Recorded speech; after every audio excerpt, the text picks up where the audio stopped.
Hi guys, welcome back to my channel. This is Venus Chengo, your counseling psychologist at the Mind Spa. It is indeed a pleasure to be here once again to empower your mindsets. As I always put it across, everything starts from your mentality. Of course, first of all, spirituality affecting your mentality, and this is the place to be if you want to empower yourself, if you want to grow, if you want to change some of these habits that can be very, very annoying and very, very disabling, that make us end up, having issues with people around us, having issues even within ourselves, and having issues with the community around us. And today, interestingly, I'm going to be talking about narcissism. Narcissism, I'm sure most of us have had an encounter with a narcissist. Most of us live with narcissists, and we coexist in environments where narcissists exist. So even as I begin to talk about this, if you have dealt with a narcissist, in any relationship and you feel you need help, I will put my number, on the screen. Let us see if we can talk. I do a lot of counseling. As you know, I'm a counseling psychologist. So if you need any help, we are not limited anymore by borders. We are able to reach out to you, of course, through all the online platforms. So reach out. I will see how I can help you. So today I'm going to be talking about narcissism, and my three main objectives, as I always say, is to make you understand everything, first of all, from a spiritual place. And where did narcissism come from in the Bible? The second thing is to bring out the red flags that you should look out for when you're dealing with a narcissist. I always say, narcissism is something that everyone talks about. We are always accusing each other, pointing fingers, and telling everyone, you're a narcissist just because maybe they've done one or two things. But there are those main things, the red flags that you need to look for, that suggest to you the extremities, that you're on the red line, you're almost, you're at a danger zone. Narcissists are the kind of people who will take a knife and they will stab you, they will take a gun and they will shoot you without thinking twice. So it's very, very important that you stay on so that you're able to understand, what do I need to look for? And the third thing that I'm going to be talking about is, what you need to embrace, as an intervention. If you're we don't choose who we live with, we don't choose who we were born by, we don't choose. There are things that we cannot change in our past, but definitely if we make the right choices, we can be able to live well in the future by being empowered, in knowledge. And if you've listened to my videos, you have realized that I'm using elements as good examples to try and simplify my presentations and help anyone out there who's looking for information to understand well. All these things, I'm doing, it's just sharing knowledge, guys. I'm not saying that I'm the perfect expert. I'm not saying that, this is something that I love, I'm passionate about. And of course, this is what I've been studying for. So I'll be sharing my thoughts as Venus Chengo. Take what you want, leave what you do not want, leave a comment or two, help me know how I can make this better for you. So the first element that I'm going to be talking about is this element of the seed, the light, and the spirit. And this is all comes around the spiritual space. As I say, I do not discriminate you. I do not discriminate anyone when it comes to religion, but allow me to share what I know best, what I have been reading. I am a Christian, so I'll be mostly referring from the Bible. Don't judge me as well. I will not judge you, but I always say we also have one God. So whether you're a Buddhist, whatever religion I'm sure that good book talks about elements, they talk about things that are similar across the board. And if you look at the Bible very well, the Bible says that we are seeds, and some of us end up very frustrated in life because we are choked by thorns. We fall on thorns and we are pricked, and we instantly change how we see life, based on that. Some of us fall on very good ground. We thrive. We choose what we want, who we want to be around it. And these things actually become core conditions for us to thrive in life. Some of us are quickly washed away by the rains, by water, because we are just not stable. We are on sinking sand, so nothing good comes. We are very receptive to information, and we take it, we embrace it, but quickly that information is not acted upon, so it ends up not working for us. When we talk about light, it's about the candle. You're a candle. What is shining out of you? There's that thing. And a lot of the times, narcissists are the kind of people who love to dim other people's lights. They want to, shine more, so they will dim yours. They will they will do whatever it takes to make sure that you do not shine. And of course, the third one is the spirit. And if I can just refer again to the Bible, for those of you who know the Bible very well, we had this giant called the Og, and these giants have existed because there's this theory that angels came down, and there was that consummation, and half angel, half humans were born, and that is what now the Bible talks about, giants in the past. Even Goliath was considered one of the giants. And narcissists have that kind of thing, spiritually they feel they are giants, they feel they are so superior, they feel like they should get whatever they want because they feel like they are small god. So that is my number one element today. And the second one is the energy. And when I talk about the energy, your energy is your constant trigger. We all tap into energy spaces. And what do I mean when I talk about energy? I talk about the person that you are with. This is the narcissist, I believe, who is around you, and I'm sure they give you certain energy. The narcissists who are, and I want to put this as a disclaimer, a lot of the time we feel that narcissists are very talkative, but that is not the case. I'm telling you, the worst narcissists are the ones who are quiet. I have had this experience even behind counseling rooms, where you find someone coming in and you're, wow, this person is polite, until when you realize, just through by checking them out, analyzing them and all that, and you realize this is such a serious narcissist because of their actions. So when you're dealing with narcissists, you don't really look at the person, their personality, and judge them based on whether they're talking too much or whether they're quiet and all that. What you really need to do is to try and observe behavior. What I was talking about, that what you're getting out of it, the symptoms, their actions, that is what should give you guidelines as to whether you're dealing with a narcissist or not. So the first thing I was talking about, when it comes to energy, it's the person itself, the person who you're living with. Could it be a relative? Could it be your husband? Could it be your wife? Could it be you? They give you certain emotions, and these emotions are the ones that I'm talking about and saying, referring to them as energy. The second thing is what enhances that behavior.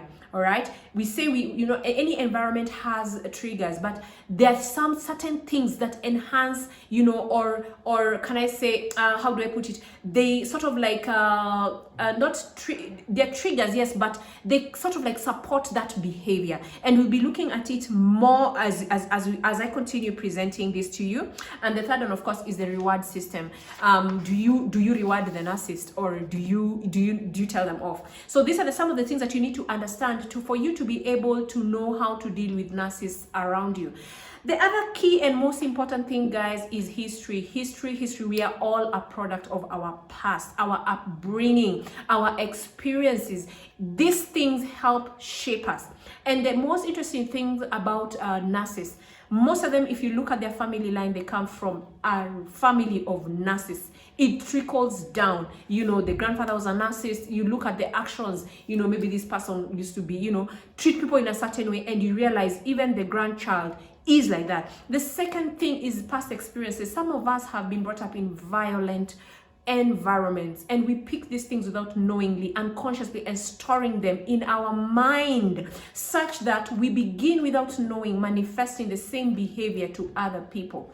So narcissists are a product also of narcissistic upbringing, and we need to understand this so that we are not very quick to judge people based on this narcissism. A lot of us love to label people without understanding. Always seek to understand before being so quick to judge.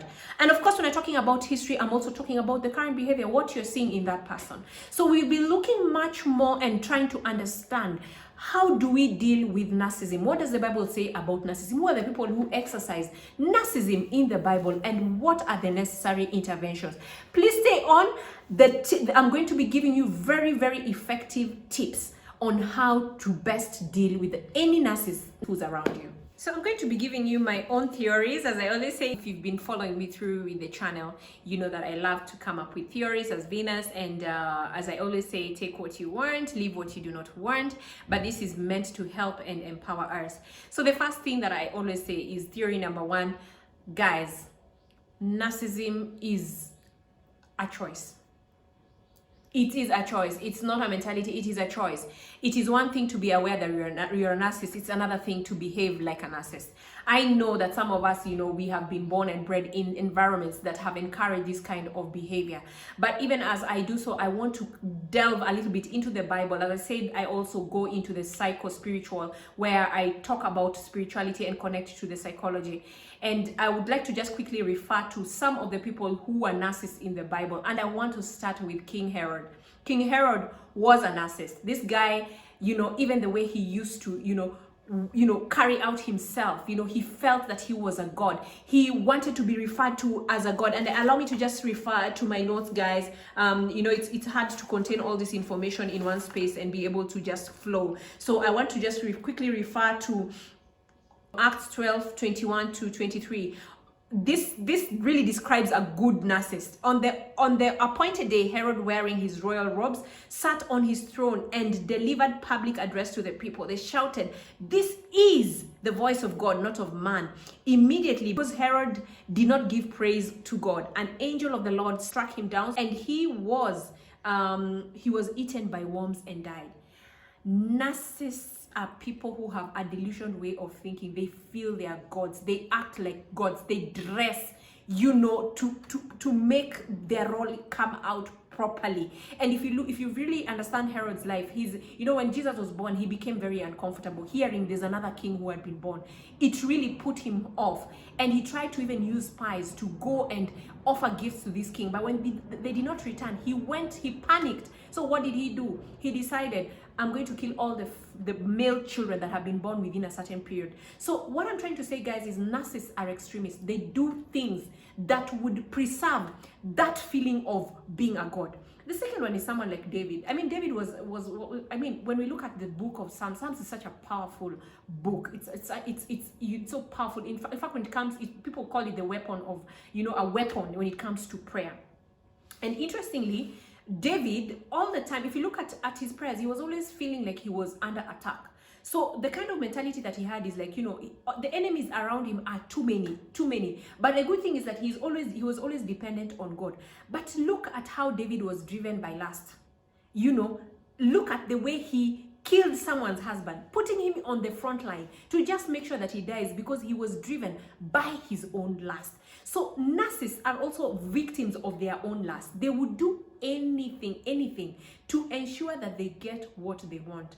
I call it manipulation, all right? Manipulation of the highest order. They tap into the system. They know what works, what doesn't work, and they execute it very, very well.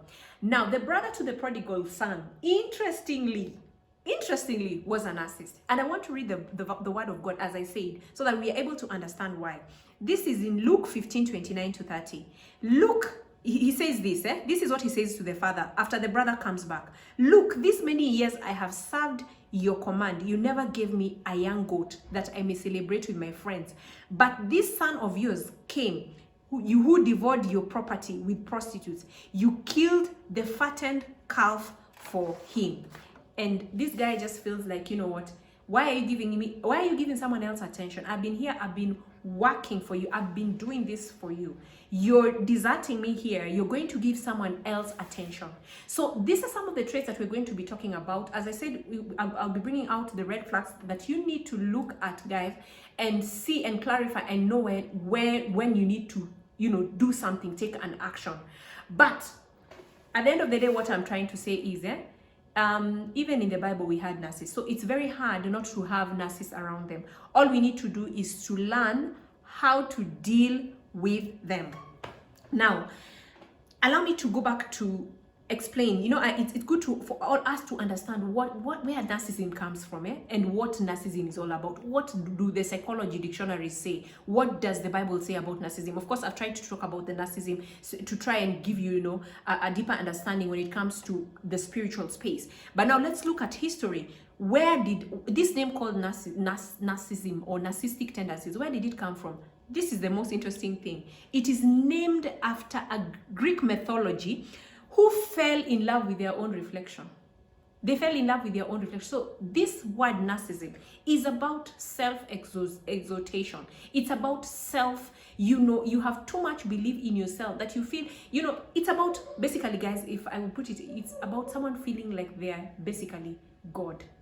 They're God, and you should serve them. You should be the one, listening to. They're the ones who are going to be saying things, and you listen.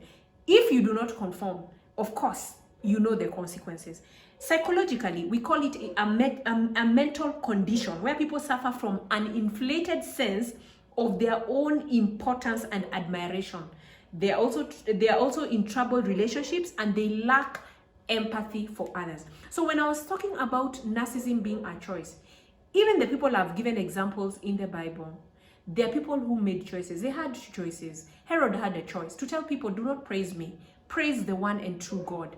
They did not. David had a choice to either let himself be consumed by lust or choose the way of God, and he decided to go with lust. So when you talk about someone who's a narcissist, I believe most of the time it is just a mentality, and it is a place where most of them, maybe they are not aware, or they are adamant to change their behavior. So when I talk about choices, everything is always up to you. Your mind controls you. Your mind controls your behavior. Your mind controls everything that you experience in life. So you always have choices. Now, my second theory is it's behavior that makes and confirms a narcissist who they are. It is their behavior. Guys, I said it at the beginning. Please don't be quick to say, oh, I've just watched this guy, I've just gone through YouTube, I've just done my research, I've realized that you're a narcissist. Just because someone has one or two behavioral tendencies that might implicate they're a narcissist. Narcissists have over 20 confirmed behaviors, which I'm going to be talking about. So when you see someone has 3 or 4, probably someone is manipulative, or someone is, moody or whatever, and then you decide they're narcissist, I tell you, you'll be making the wrong mistake, and you end up having troubled relationship for judging this person. None of us is perfect. None of us is perfect. And we always say that all of us at least suffer from about 10 abnormal behaviors. So it's for you to decide, to pick out the behavior, to see what you can do, to help this person fight this disorder. If not, judging or pointing fingers will never help you. At the end of the day, you're the one who is living with this person. So you will be left to suffer. Ignorance can be very costly. Whereas awareness can open up your space into a whole lot of possibilities, and part of those possibilities is happiness. Now, let me explain why narcissists behave the way they behave. As I said, we are all genetically wired. We are born, we have ancestors, we have forefathers. In Africa, we say we have forefathers, we have this lineage, and some of us, are born into families that have certain traits, like you find a family, interestingly, goes and serves in the army and all that, and it's because there's a way we are wired genetically, so we are more predisposed to loving certain careers. All right, so the same thing with narcissism. There's a way we are wired, it runs, I could say this, it runs in the blood. All right, but as I said, even if it runs in the blood, what are you going to do about it? The second thing is upbringing. As I said in the beginning, your environment will always shape you. Your environment will always shape you. If you were brought up by a help, for those of us who, like in Africa, we have domestic help, who was a narcissist, that beating, that hostility breeds the same character out of a child. So for parents who are listening to me, it is very, very critical that you learn to choose the right person to bring your child up. They have a lot of influence on that child. And the third one, of course, it's a mentality. I mean, we have to also try and, in life, we are always hurt. And a lot of us, having gone through that experience, we become very, how would I say it? We become very protective when it comes to our space. So we do not want to let people in. So narcissists have a way of ensuring that people do not hurt them, but they get the powers, they acquire, in one way or the other, they know how to manipulate the system so that they're the ones who are able to hurt other people. So guys, I'm going to be giving you symptoms, that you should look out for when you're dealing with a narcissist, or for you to be able to really clarify that someone is a narcissist. I'll give you about 15 of them. And before you even label someone as a narcissist, at least just make sure that at least this person has 10 to 12 symptoms. I always hear people coming, in for counseling, and they say, I'm dealing with a narcissist. And when you look at the past, what they're really explaining about this, what people do. I mean, you look at, you're looking at maybe 3 or 4 symptoms. So it's very, very important that you learn to tick the boxes before you can even point a finger. And even so, as you look at other people and point fingers at them, you yourself, are you a narcissist? Have you analyzed yourself and seen that truly you are not one of them? As I said, it doesn't mean that, someone, because they are, very, there's, what we call flags, they're quiet and all that, they are not narcissists. I will say this, the worst narcissists are the ones who are quiet. I'd rather someone who talks and expresses themselves. They might be angry, they might be, but you can be able to see the emotions. The worst is when someone does it from a place of being quiet, yet they're manipulating your life. So key thing number 1, narcissists have crazy mood swings. Crazy mood swings. Today they wake up, they don't want to see you, they don't want to talk to anyone. They lock themselves in their room. They are not expressing themselves. Absolutely, it will be very, very hard to know what is going on inside their minds.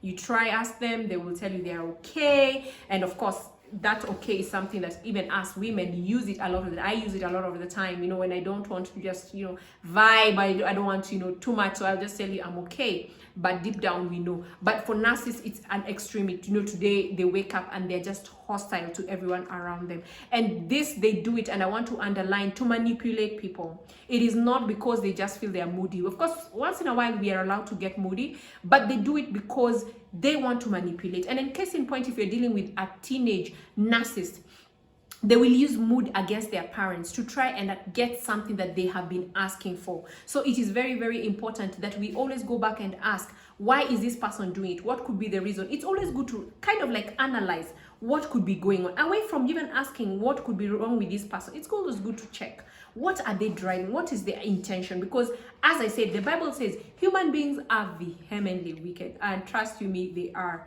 They can be very, very manipulative. But if you learn how to go around, people, observing their characters and also trying to pick their intentions, that would really help you. That is what I call wisdom. You're able to know when to walk away and when to keep, a friend. The second thing is that we can be extremely judgmental, but they demand empathy and grace from you. So they're the kind of people who will point a finger at you and say you're like this and like this, and they will talk about you to anyone and everyone. But when it comes to them needing help, they want you to go and show up. That is what happens. And as I said, wickedness is all about this. You're stabbing someone in the back, you're labeling them, and then you expect them to come and show you empathy and grace. That cannot happen. The third one is that they have a delusional way of thinking. They think, as I say, that they are God. And this is, I was talking about this, when it comes to the spirituality, they feel they are gods. So it's like, when I say this has to be done. When I speak, you have to listen. You have to drop everything and listen to me. And interestingly, if you really analyze some of the narcissistic leaders we've had, you will see these traits coming out very well. Narcissistic leaders are the worst. They punish you for not doing what they want. They will deal with you accordingly for not adhering to what they want to be done. Why? What drives this kind of behavior is because they feel once they say something, they should not repeat it twice. And because they feel that they are gods, you should be that servant and just act accordingly. So it's a mental thing, a delusional way of thinking, like, I am God. And they dress like those gods, let me tell you. They love their attention and all that. So it is very, very important that if you're working, like, for your boss is a narcissist, that their expectations are whenever they say something, whenever they give you work to do, that has to be done. For that an organizational environment to really, really thrive, you have to learn to see and tap into people's personalities. And stay on to this channel if you're new to here. Just subscribe. I'll be talking about different personalities. I'll be basically opening your mind to life and explaining it from a point of being a psychologist. Now, number 4, and this is something I think all of us have, is they're good with twisting words against people, okay? And they thrive on lying to manipulate people when it comes to situations and circumstances. So narcissists are liars. Narcissists are liars. And I will repeat again, narcissists are liars. They're the kind of people who will tell you anything to get whatever they want. They're the kind of people who will tell you anything to achieve what they want. Guys, never ever be swept away by people's words. Look at what they do to you. That should give you at least a hint to what is happening in their mind and what is happening in their hearts. A lot of the time, people will lie for selfish reasons, and this is the case for narcissists. They are very, very manipulative, and they use lies as an entry point. I have had people go and accuse other people falsely. You did this to me. And that just accusation is normally the starting point of manipulation, even within groups. I have seen people in WhatsApp groups come and post lies about someone in the same group. And this become their strongholds. They now get an upper hand to manipulate the rest of their group members against this person. So when you're weak mentally, and if you're not this person who's very aware and you don't read, behavior very well and understand people, you're most of the time swept away by narcissists. And these narcissists, as I said, they're very, very controlling. When it comes to clubs, when it comes to, whatever environment they are in, they think that they are gods. They manipulate everyone using lies, words, and they still expect people to have empathy. All right. Number 5, narcissists will always take credit for all the good things, but do not bring out their faults or weaknesses. They have very, very, very strong egos. The moment you try and correct a narcissist, telling them, you're this, even when it comes to relationships where you're trying to talk to your spouse and you're telling them, you feel that they, maybe they don't give you attention or whatever the problem is, yourself. It is normally taken with a pinch of salt. It is normally taken with a lot of bitterness.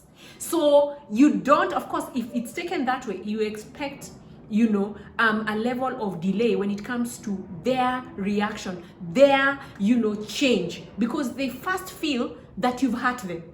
They don't look at the situation as a way of helping them.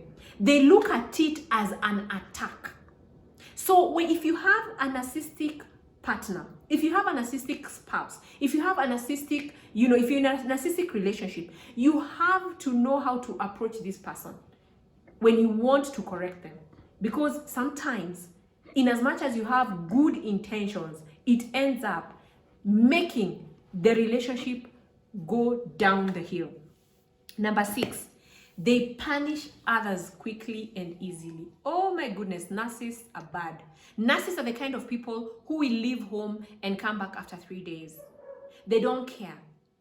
Just because you have done something that may be, something very trivial, they decide now you deserve punishment, and they go out of their way to go into extremities just to make you feel the pinch.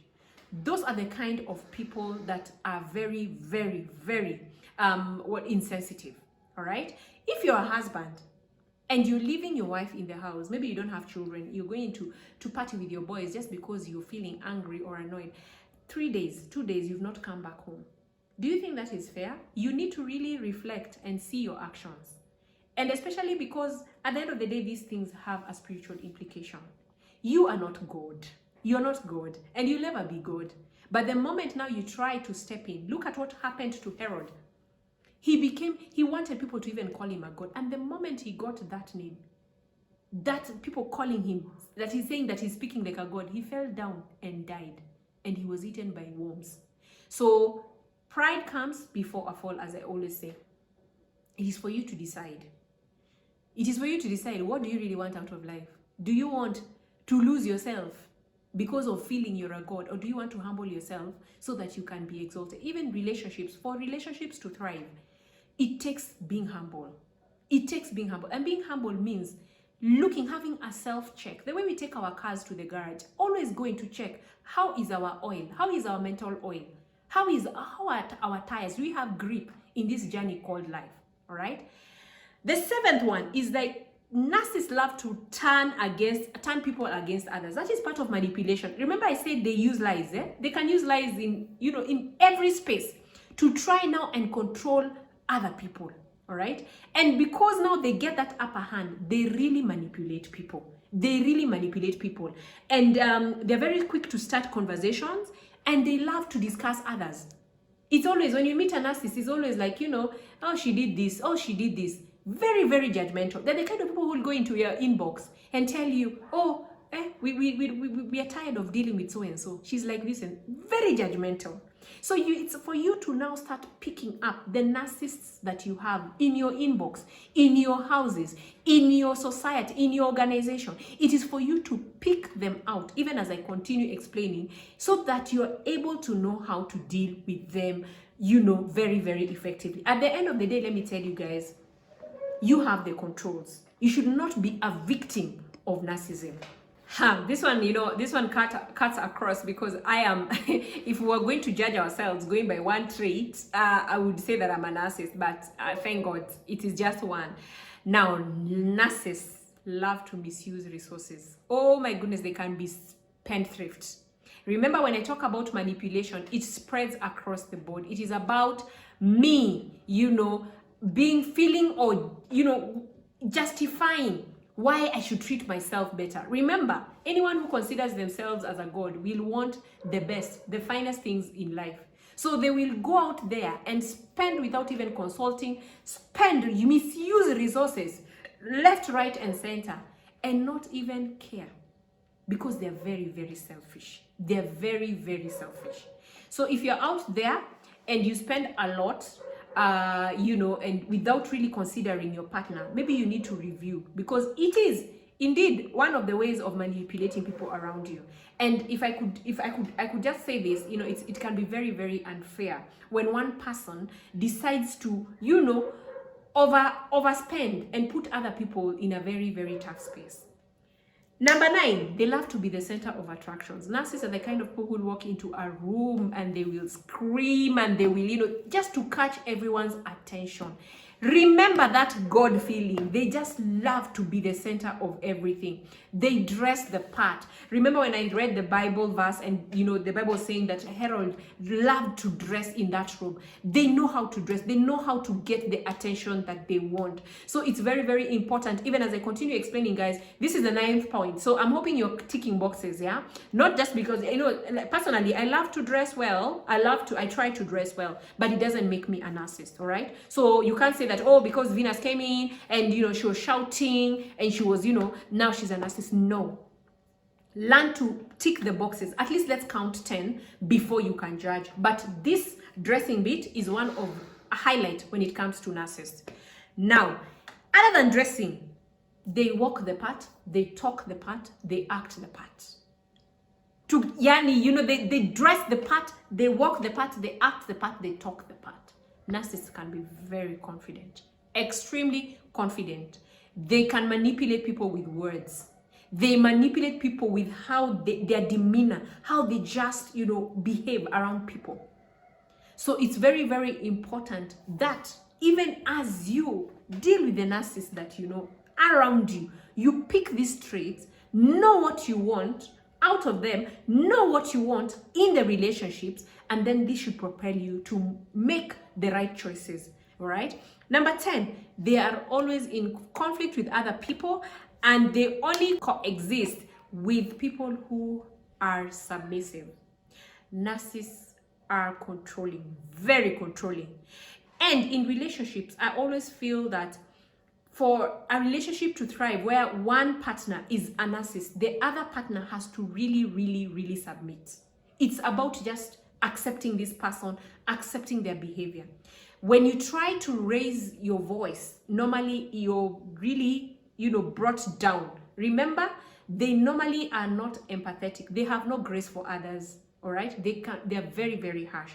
So a lot of the times when we are in narcissistic relationships, the seesaw is quite unbalanced. It's, you know, like this, and you know, it's about one person controlling the other. And most of the time, the partner who is not a narcissist normally gets so drained that eventually they go into the severe depression. So if you are in a relationship with someone who's narcissistic, it is very, very important that you seek the necessary intervention to help this person get help. It is not even about you, it is about them. The more you feed that energy, the more you feed that personality, that God feeling, the worse it's gonna be for the relationship, because you are fanning the behavior, you are giving them mental muscle for this disorder. One day, they will definitely turn against you and they will do something very horrid to you.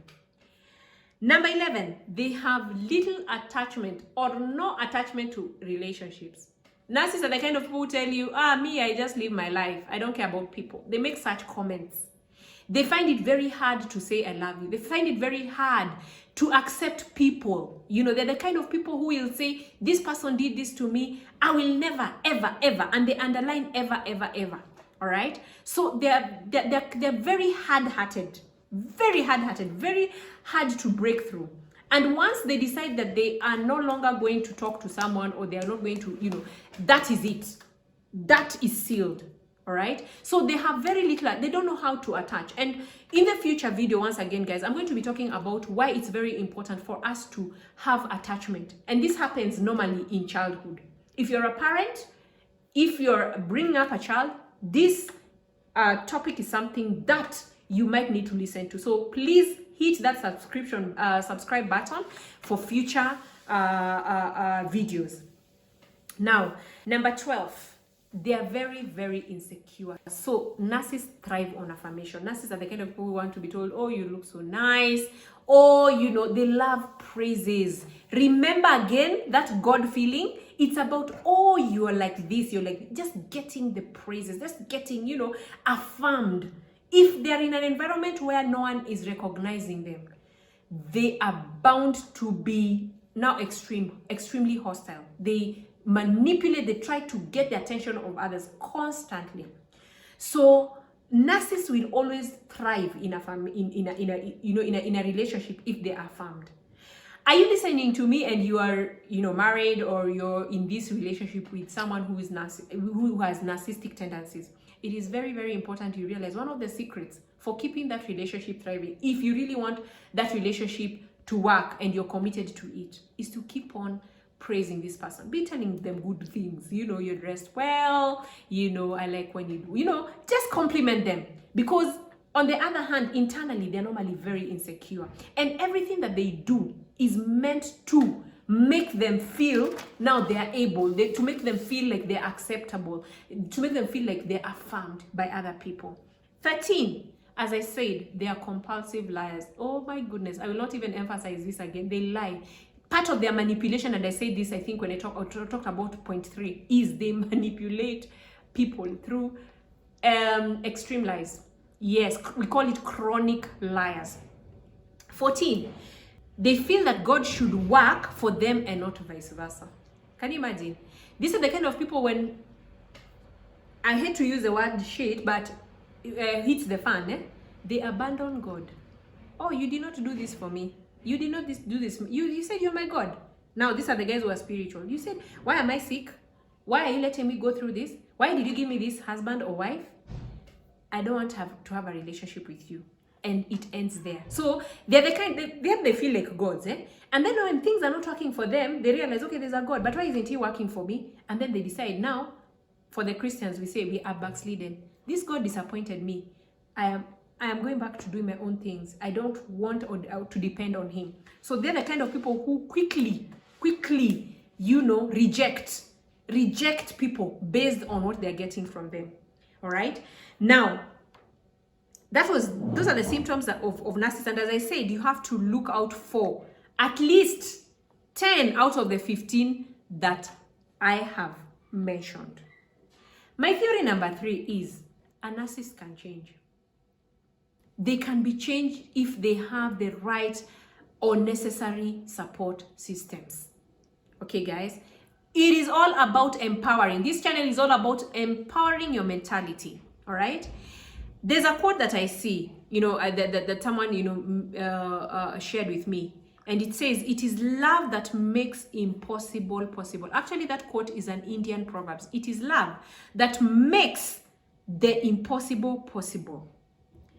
The first point of dealing with narcissists is loving them. Love changes, love elevates. Those two things. Love will change, love will elevate. And for that love to also work, it has to be unconditional. You cannot deal with a narcissist. You try to love them and tell them, I'm loving you because you're a narcissist. My God, you will bear the consequences. All right? So try and love them unconditionally. Try and always think. Personally, the friends that I have that have this narcissistic tendency, I always say, this person is like a sick person. So how would they get better if I don't support them? So I try to, know how to maneuver my way into their lives and, sort of like coexist with them. And even as I do so, I also try and give them feedback or correct them, when the time is right. So love in any narcissistic relationship will change someone, all right? Now, let me talk about two elements, the leaf and the hand. You need to always extend a supportive system. You need to always extend that leaf. You need to always speak out your heart and mind. Silence might be a powerful tool, but silence never works in any narcissistic relationship. Silence has never worked. Never ever think that by being silent to a narcissist, you're making things better. In fact, you drive them to extremities. They hate you more when you treat them with that silence. So for those of us who, when you're going to these couple groups and all that, and, there's a lot of, issues when it comes to silent treatment. Never, ever, ever give a narcissist silent treatment. It will throw that relationship down the hill. Actually, it will take that relationship back to square one. So it's very, very important that you keep on trying not only to exercise love, but remember, as we say, they love affirmation. So affirming them, reassuring them, telling them, make them feel your presence. Now, when I was talking about, I hope you've understood me when it comes to the leaf and the hand, the support system. Let us go into the mentality. Narcissists will always need help from psychologists, from counselors, all right? Because remember, at the beginning when I was trying to define narcissism, I said this is a mental condition, all right? It is about belief systems. It's about perceptions, that interfere with how people behave. So by, supporting someone through love and, trying to affirm them in the journey and showing them that you're there for them. The other thing is to try and also push them, to go in for either coaching or mentorship, or, just have sessions, counseling sessions, so they can be able to be more aware of themselves. Some of us have been moving and doing things in life without even knowing who we are, and this could be the case for narcissists. Some of them don't even realize that they are narcissists, right? But by you stepping in, and mentioning to them, and also just supporting them to go to the necessary avenues, that could help them open themselves, into a space of awareness, that would really, really, really work well. So the mind is a very powerful tool, as I always put it.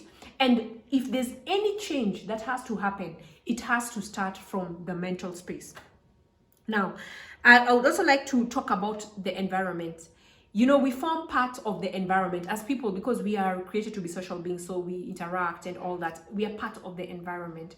But there's some environments that are really, really very triggering for narcissists. They make them bring out, those traits very, very well. Now, narcissists, as I say, don't thrive in hostile environments. So never, ever try to create an environment of war, trying to look like you're fighting them, because that will only make them, go into extremities. For them to be in the right space to change, all right? And this is what one of the interventions, for them to be able to be in an environment that they can change, they need the right support system, which I've talked about. You need to, as I said, affirm them. that also, complements, the environment, because they feel more accepted. They feel, they just feel like the environment is right for them. So as you compliment them, as you affirm them, as you show them love, they're able to, go into a space where they change. And one thing that I want to say is narcissists can really become the best ever, like the kindest of people. They sort of like have like sort of like extremities. Yeah, so where the environment is right, they are outgoing. They do extreme things for others. But when they are faced with hostility as well, they do the worst for others. So the environment is very, very important. And for you as someone who is supporting them, you have to do your role. Don't just sit at the corner and say, I sent you to go and see the counselor. So you have a teenager who's a narcissist, and you said, okay, fine, you go and talk to the counselor and then let me know. No, you have to, drive them, talk to them. Do your role as a parent. Talk to them. Give them the necessary support that you need to do as you. If you're a spouse as well, make sure that you're executing your role well. Otherwise, when you try to change who you are, change your, sort of like, abandon your roles, because of this excuse, I'm dealing with a narcissist, then you end up also, killing the relationship, right? Now, what does it take, when it comes to, how does the process of, narcissist, changing, how does it look? What are the things that are very, very crucial in that changing process? Well, I mean, we are a product of so many things: our diets, our daily practices, our environment, as I said, our genetic makeup and all that.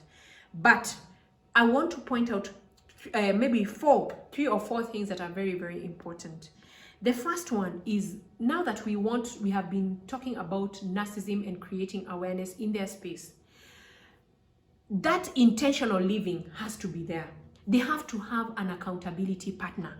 It's about being very intentional, in life, about your actions, your behaviors, and your thoughts. And for you to be able to do this, you have to live a life, to have daily practices that can be able to support this. And one of the things that I really emphasize on is prayer and meditation. I love God's word. Oh my God, it is very, very powerful.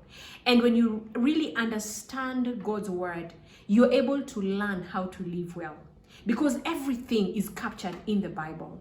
I love very short phrases that are very powerful. When you're told about the last being the first, being a servant. If you ever want to be great, and if you're listening to me, just be humble. Just be humble. That egoistic tendency, that narcissistic thing, will never ever take you anywhere. And these are the things that we need to learn in life. And you can take, for example, now, if someone is a narcissist and they are reading their Bible very well, and they understand that God does not want to compete with man who feels like they are God, it changes them. It begins to transform them. And then they are able to tap now into the source, because now you go into a place where you're able to pray and rely on this supernatural power. And of course, just meditating, learning to capture who you are as a person. How did you behave at any one time during the day, during a certain experience, during a certain season, and also sort of like trying to auto-correct yourself. Life is about being awareness, walking in the awareness. But unfortunately, guys, nowadays, we are really pressed to make things work in terms of, our finances, so we are always on the move. And because we are always on the move, none of us stops to, think, what is happening to my life?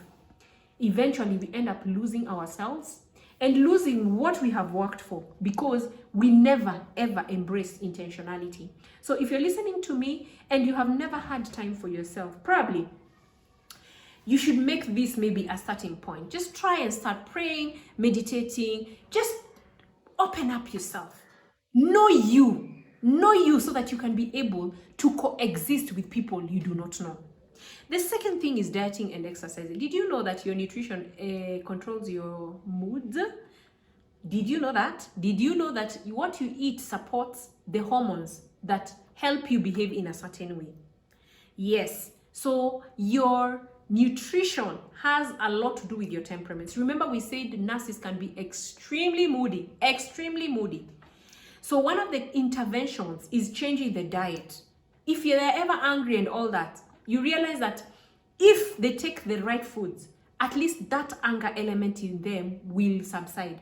And of course, because anger has a lot of repercussions, it saves the person that is living with the narcissist, a lot of grief. So part of the things that, is used as an intervention is changing, the lifestyle habits of, nutrition and dieting, and of course exercising. Because even where there's anger, if you take that anger, if you try and redirect that anger to other spaces, like a punching bag and all that, then you're able to release that, anger in the right way. Not hitting someone, not hitting a car, not hitting, So diet and nutrition is very, very important. All right. Number 3 is coaching and mentoring, as well as counseling. I always say this. These 3 things go hand in hand. All right. If you're currently dealing with issues that are narcissistic, including conflict, that calls for mediation. If you're dealing with someone who is violent and who is extremely manipulative, that calls for counseling. If you want to know how to deal with narcissists, not only the one that you know, but everyone around you, it calls for coaching. All right. So these 3 things always work hand in hand. And I say, when you love a narcissist unconditionally, you're able to give them these necessary support tools where they can be able to be coached, they can be able to be mentored, they can be able to, even access mediation services, then you will have given this person the best support system. All right.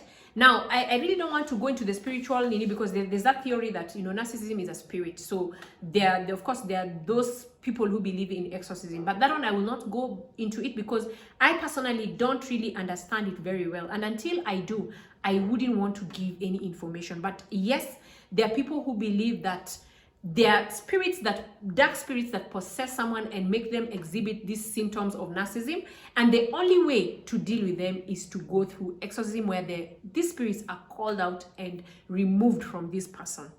Now, as a closing remark, again, if you're watching me for the first time, please hit the subscribe button, show support for mental health. This is what we'd like to do. A lot of us are doing YouTube content, but it's very hard to find people who are really, empowering the mindset. And this is what this channel is all about.